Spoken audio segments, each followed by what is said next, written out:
The intelligence report sat on the conference table at the Wolf's Lair, innocuous in its plain binding, but containing information that would have fundamentally altered German strategic planning had Adolf Hitler possessed the wisdom to understand its implications. It was late 1942, and Admiral Karl Dönitz had compiled data from multiple sources: German naval intelligence, Japanese reports, neutral observers, and analysis of American industrial publications, documenting a shipbuilding program of such staggering scale that it seemed almost fantastical. The United States was not merely building a large navy, but was constructing what would become the largest naval force in human history, with production rates that exceeded the combined output of every other nation on Earth. Hitler read through the statistics with the distracted air of someone reviewing information he considered marginally relevant to the real war being fought on the Eastern Front, failing to grasp that American naval dominance would determine not just maritime supremacy, but the outcome of the entire global conflict. The numbers documented in Dönitz's report told a story of industrial mobilization unprecedented in scope and speed. American shipyards were launching aircraft carriers at a rate of nearly one per month. Not just any carriers, but Essex-class fleet carriers displacing over 30,000 tons, capable of operating nearly 100 aircraft each, representing individual platforms more powerful than entire air forces of smaller nations. Beyond the fleet carriers, America was producing dozens of smaller escort carriers, converting merchant hulls into platforms that could provide air cover for convoy operations and amphibious assaults. The escort carrier program alone, with dozens of ships being built simultaneously, exceeded the entire carrier strength of any other nation. But carriers were merely the most visible element of American naval expansion. The shipyards were launching battleships, cruisers, destroyers, and submarines at rates that made a mockery of traditional naval construction timelines. The Iowa-class battleships, the most powerful warships ever built, were sliding down the ways one after another. Baltimore-class heavy cruisers were being commissioned in numbers that would have represented a major fleet expansion in peacetime, but were merely one component of a building program that encompassed hundreds of major combatants. Fletcher-class destroyers, excellent ships that would serve as the backbone of the screening force, were being built by the dozens, eventually the hundreds, in shipyards across both American coasts. The destroyer program particularly illustrated American industrial capacity in ways that should have alarmed any German strategist capable of understanding maritime warfare's role in global conflict. A single Fletcher-class destroyer took roughly 6 months from keel laying to commissioning, a construction timeline that would have been impressive in peacetime. American yards were building them simultaneously in numbers that meant multiple destroyers were being commissioned every month, creating a destroyer force that by war's end would number in the hundreds, while the Kriegsmarine's entire destroyer strength could be counted on 2 hands. The submarine construction program, which should have concerned Dönitz directly given his role as U-boat force commander, was equally massive. American yards were building fleet submarines, large, capable boats with extended range and habitability far superior to German U-boats, at rates approaching 10 per month at peak production. The Gato and Balao classes that formed the backbone of American submarine forces were being produced in quantities that would eventually exceed 200 boats, creating a submarine force larger than Germany's U-boat arm, while also being better suited to the Pacific distances where they would primarily operate. But perhaps the most significant aspect of American naval construction was not the combat vessels, but the supporting fleet that enabled those vessels to operate globally. The United States was building fleet oilers, ammunition ships, repair vessels, hospital ships, transport ships, and landing craft in quantities that created a self-sustaining naval logistics system capable of projecting power across oceans while maintaining forces indefinitely at distances thousands of kilometers from home ports. This logistics tale, invisible in battle but crucial to sustained operations, represented an understanding of modern naval warfare that went beyond simply building powerful ships to creating the system that allowed those ships to function effectively in global warfare.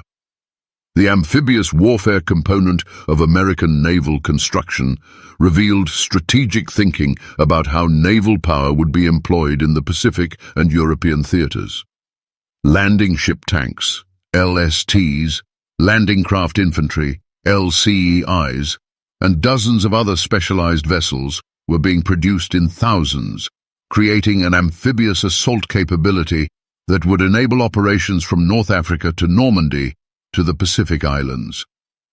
These vessels, unglamorous and often overlooked in assessments focused on battleships and carriers, represented the practical application of naval power to the strategic problem of projecting ground forces across oceans and onto hostile shores. Hitler's response to Dönitz's briefing revealed the fundamental gap between maritime strategy and the continental mindset that had always characterized German military thinking. The Führer dismissed the American naval building program as largely irrelevant to Germany's strategic situation. Ships were being built for Pacific operations against Japan, he argued, and would not affect the decisive campaigns being fought in Russia and North Africa.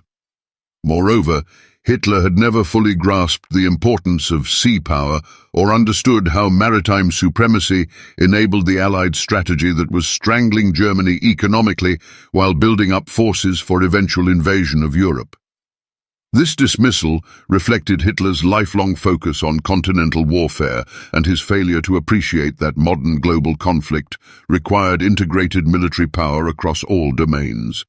He understood armies and tanks, had developed theories about armored warfare and blitzkrieg operations, could discuss tactical and operational concepts for ground combat with fluency born of study and experience. But naval warfare remained conceptually foreign to him, a specialized domain that he left to admirals while focusing on what he considered the real war being fought by soldiers on land. Grand Admiral Erich Raeder, commander of the Kriegsmarine, had tried for years to explain to Hitler that Germany's strategic position required naval power to protect sea lines of communication, to interdict enemy shipping, to prevent the kind of maritime blockade that had contributed to Germany's defeat in World War I.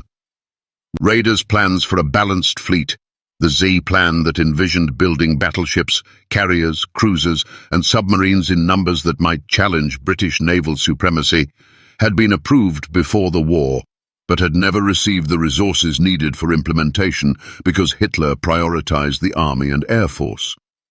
Now, with American naval construction dwarfing anything the Z plan had contemplated, Raeder understood that German naval strategy had become futile. The Kriegsmarine could not compete with American shipbuilding, could not protect German interests at sea, could not prevent Allied naval forces from dominating the Atlantic and Mediterranean.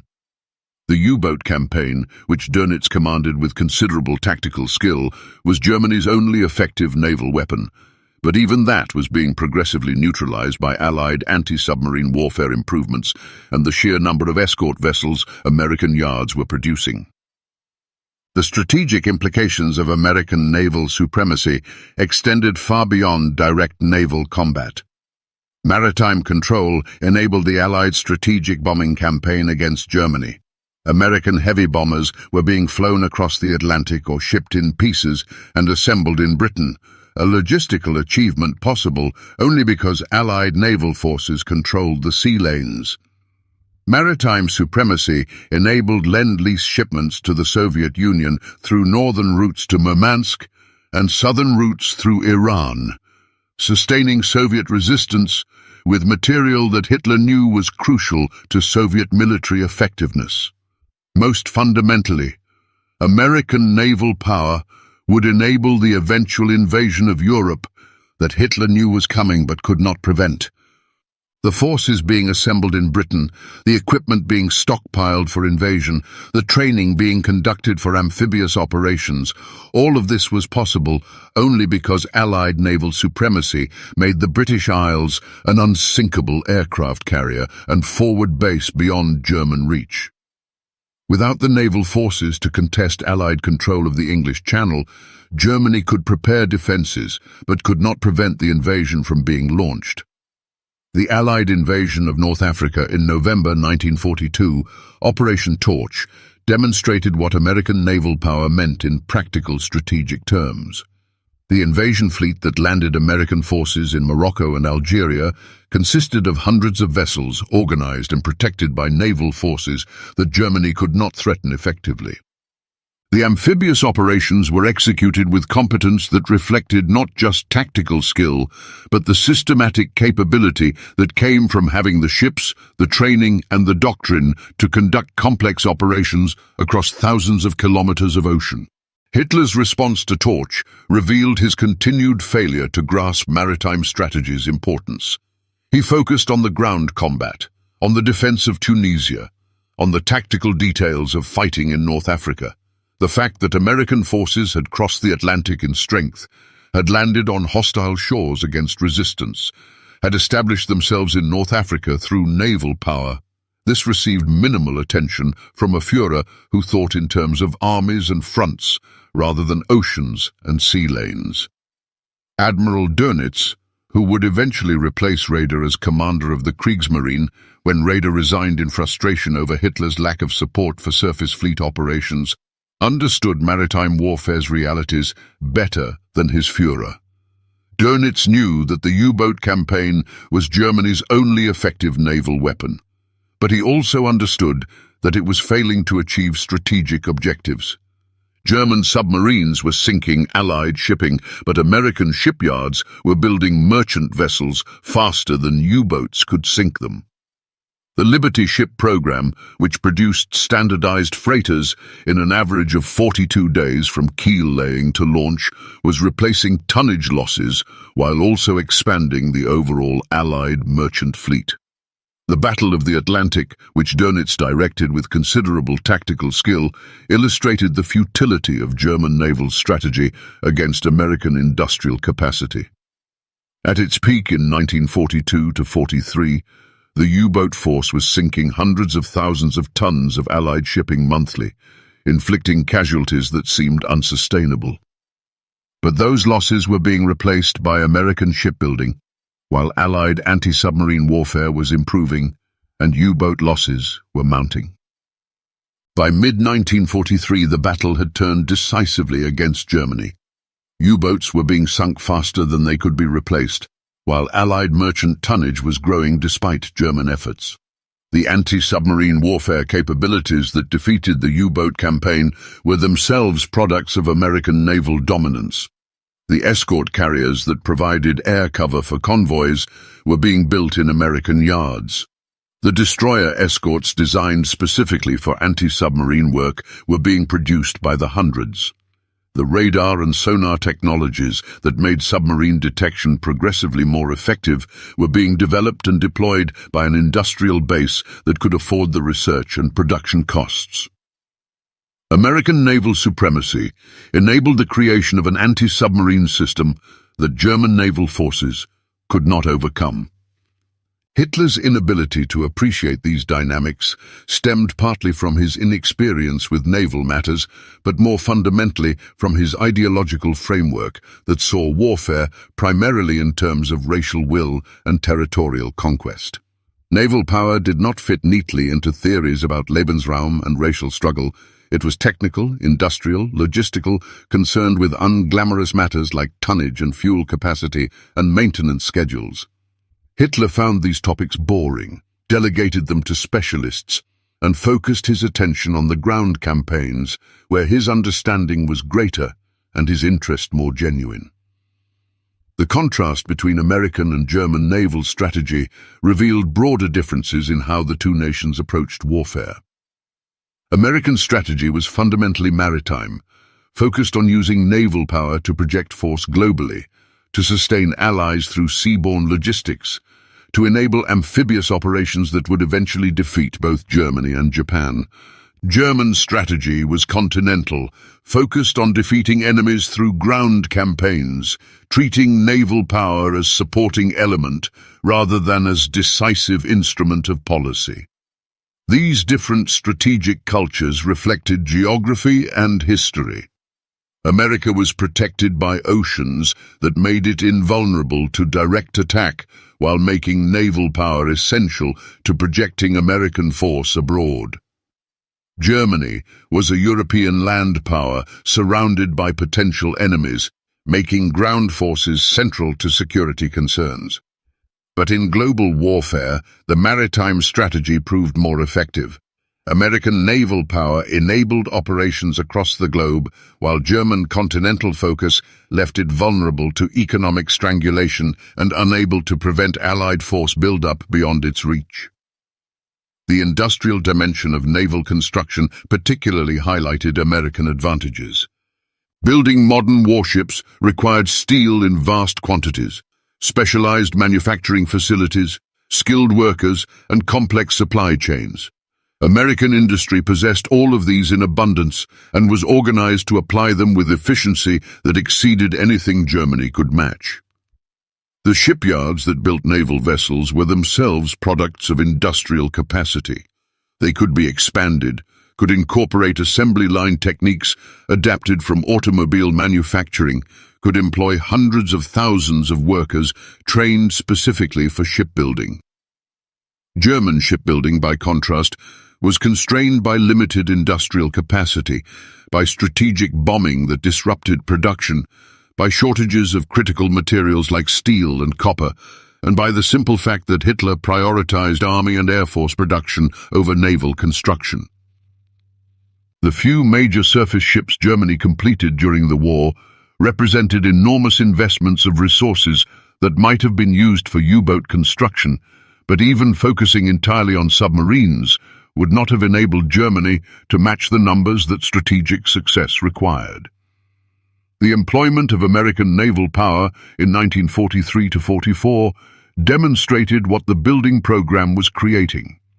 In the Pacific, American carriers were conducting offensive operations against Japanese positions with increasing frequency and effectiveness, supported by the logistics train that allowed sustained operations at vast distances from American bases. In the Atlantic and Mediterranean, American naval forces were protecting convoys, supporting amphibious operations in Sicily and Italy, preparing for the Normandy invasion. The global reach of American naval power was becoming undeniable, the physical manifestation of industrial capacity applied to strategic objectives. Hitler's continued focus on wonder weapons and defensive preparations reflected his inability to counter American naval supremacy through conventional means. The Type 21 U-boat, introduced late in the war, represented technological advancement that might have made submarine warfare more effective, but it came too late and in too few numbers to affect outcomes. The V-weapons launched against Britain were strategic bombing attempts by a nation that had lost control of the air and seas, desperate measures that consumed resources while achieving minimal strategic effect. By 1944, as Allied forces prepared for Normandy invasion, American naval supremacy was absolute, and its implications were becoming impossible to ignore, even for commanders who shared Hitler's continental mindset. The invasion fleet being assembled would be protected by naval forces that Germany could not threaten meaningfully. The supplies needed to sustain Allied armies after landing would be delivered by merchant vessels sailing in convoys protected by escort forces built in American yards. The very possibility of successful invasion depended on naval supremacy that American industrial capacity had created and that German forces could not contest.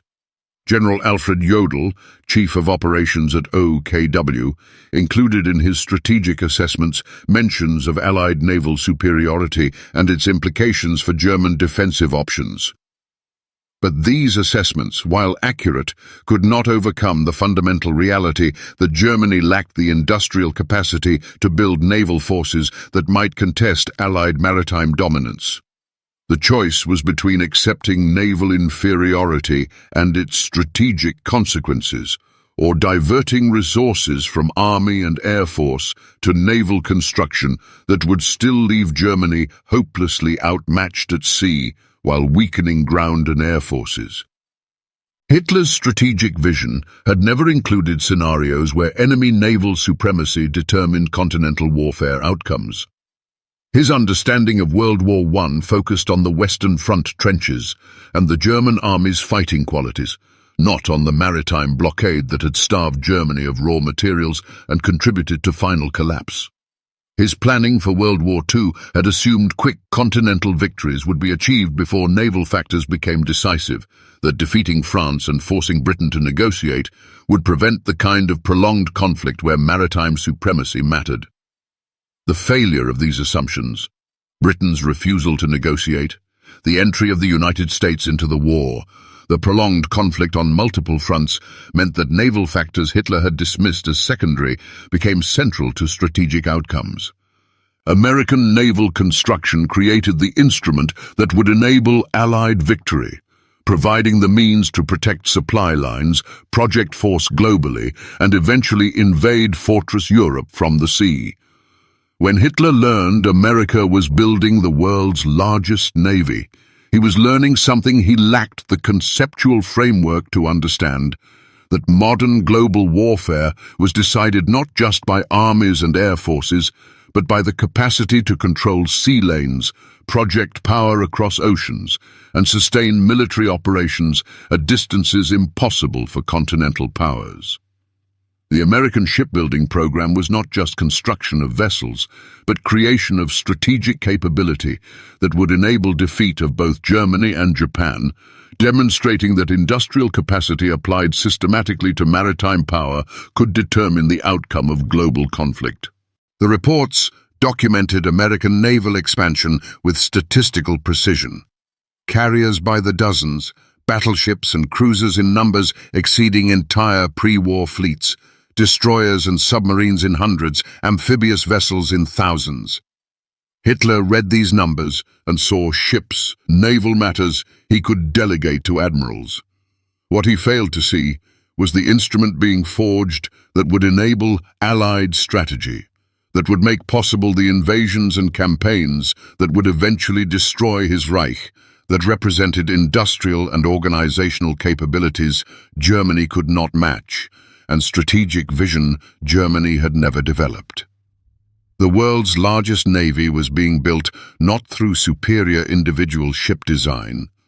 German and Japanese vessels were often technically impressive, but through systematic application of industrial capacity to maritime objectives, through understanding that modern warfare required naval supremacy for global power projection, through organizational ability to convert productive capacity into military capability with efficiency unprecedented in history. Hitler's failure to grasp these realities, to understand what American naval construction meant for Germany's strategic position, represented another dimension of the ideological blindness that would lead to Nazi Germany's total defeat by enemies whose capabilities he had consistently underestimated and whose strategic approaches he had never understood.